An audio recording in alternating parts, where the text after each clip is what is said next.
तो फाइनली ढूंढ लिया आपने। हाँ, मुझे उम्मीद थी आप ढूंढ लोगे।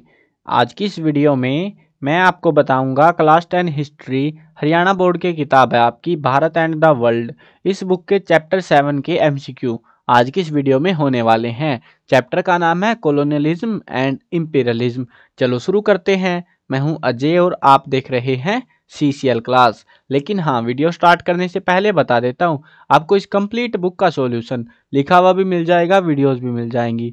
तो वेबसाइट और प्लेलिस्ट का लिंक डिस्क्रिप्शन में है, जरूर से चेकआउट कर लेना। अब शुरू करते हैं एमसीक्यू क्वेश्चन आंसर को। देखो, एमसीक्यू क्वेश्चन आंसर अटेम्प्ट करने से पहले बता देता हूँ, आपको पहले क्वेश्चन पढ़ना है, उसके बाद ये जो ऑप्शंस है, आपको ऑप्शंस का जो आंसर है वो याद करना है, ना कि आपको ABCD में याद करना है। ठीक है, इनकी आप प्रैक्टिस भी कर सकते हो, वेबसाइट पे लिख रखा है ना जहाँ पे, तो वहाँ पे आप प्रैक्टिस भी कर सकते हो। आंसर हिडन है तो आप आंसर की प्रैक्टिस कर सकते हो याद करने के लिए। ठीक है, वो आपकी इच्छा है, जाना चाहो तो वेबसाइट पे विजिट आउट कर सकते हो।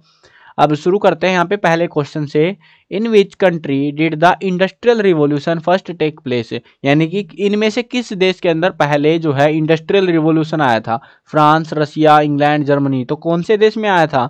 इंग्लैंड के अंदर आया था। देखो, अगर चैप्टर नहीं पढ़ के आए होगे तो आपको कुछ भी याद नहीं आने वाला कि भाई क्वेश्चन क्या चल रहे हैं, समझ में कुछ नहीं आने वाला। लेकिन अगर चैप्टर समझा है, याद है थोड़ा बहुत भी, तो कुछ कुछ क्वेश्चन आप अटेम्प्ट कर पाओगे। आप भी कोशिश करना, अगर आप वीडियो देख रहे हो भाई, वेबसाइट पे नहीं विजिट करना चाह रहे हो ना, और प्रैक्टिस करना चाह रहे हो एमसीक्यूज की, तो आप जो है डायरेक्टली वीडियो को पॉज करना आंसर बताने से पहले, और आप खुद सोचना आंसर क्या हो सकता है। ठीक है, तो उससे आप प्रैक्टिस कर सकते हो, अगर आपको प्रैक्टिस करनी है यूट्यूब के थ्रू ही। ठीक है, तो वो आपकी इच्छा है।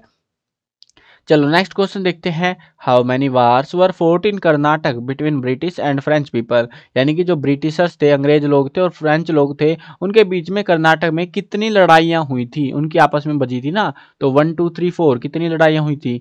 3 लड़ाइयाँ हुई थी, 3। नेक्स्ट क्वेश्चन है, which war did the British fight to establish their authority in Bengal, यानी कि ब्रिटिशर्स ने कौन सी लड़ाई लड़ी थी बंगाल में अपनी अथॉरिटी बनाने के लिए?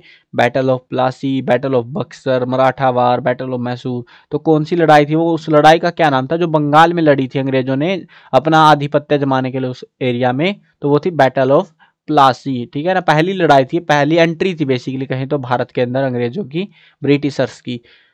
फोर्थ क्वेश्चन है, home did the British defeat in the battle of Plassey, यानी कि बैटल ऑफ प्लासी में अंग्रेजों ने किसको हरा दिया था? टीपू सुल्तान, नवाब Sirajuddaulah, Maratha power, none of these. तो किसे हराया था? नवाब सिराज उद दौला को। ठीक है, ये स्पेलिंग थोड़ी सी वियर्ड सी है, कोई बात नहीं, याद कर लेना ऐसे ही।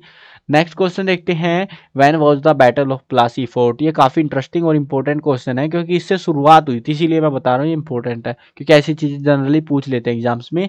तो बैटल ऑफ प्लासी कब लड़ी गई थी? 1744 एडी, 1763 एडी, 1757 एडी, 1764 एडी। तो कब हुई थी? 1757 एडी में हुई थी। ठीक है, नेक्स्ट क्वेश्चन देखते हैं, where did the British get Diwani in the battle of Buxar. Diwani होती है, कर टैक्स जो होता है ना, वो इकट्ठा करने के राइट्स होते हैं, उसको दीवानी कहा जाता है।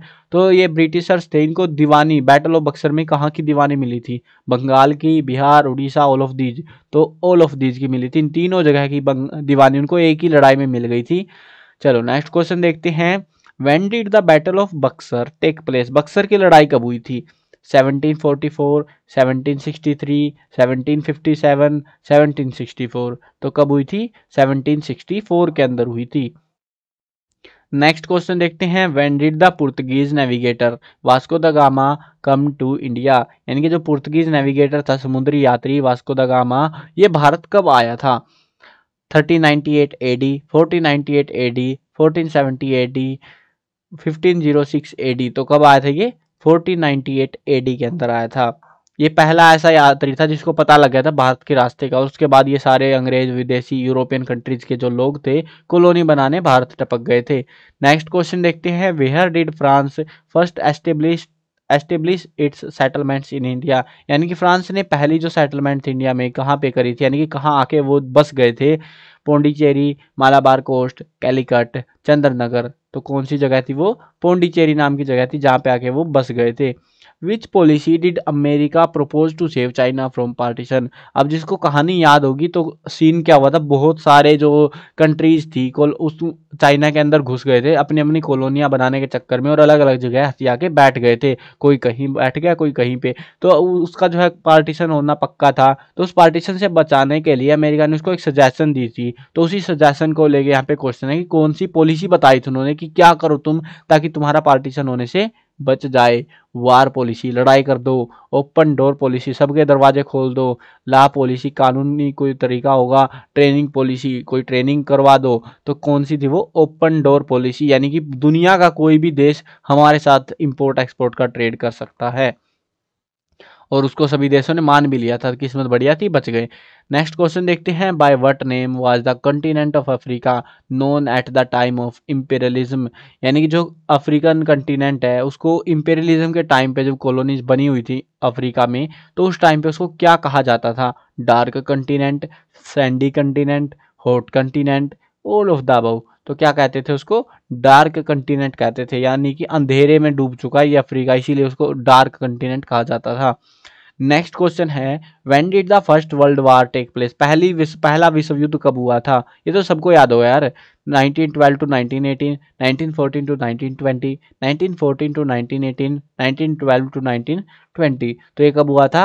1914 टू 1918। 4 साल तक लड़ाई चली थी यूरोप के अंदर। मतलब शुरुआत यूरोप से हुई थी, बाद में दूसरे देश भी आ गए थे उसमें, क्योंकि कॉलोनियां बनी हुई थी ना इनकी।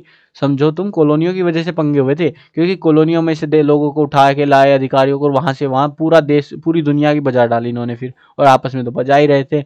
Who wrote the book poverty and un British rule in India? ये जो किताब है ना, poverty and un British rule in India, ये किताब के लेखक का नाम जरूर याद रखना, पूछ सकते हैं, चांस है। अभी डायरेक्टली 1 मार्क्स क्वेश्चन अब आएगा ना तो ऐसे ही पूछेंगे बस, who wrote the book poverty and un British rule in India. तो आपको बताना पड़ेगा किसने लिखी थी, या फिर उसका नाम बता देंगे तो फिर पूछेंगे उन्होंने कौन सी किताब लिखी थी, ऐसे भी कर लेते कई बार। सरदार वल्लभ भाई पटेल, दादा भाई नौरोजी, रमेश चंद्र दत्त, महात्मा गांधी। तो किसने लिखी थी ये लिखी थी दादा भाई नौरोजी ने। ठीक है, चलो next question and last question है ये।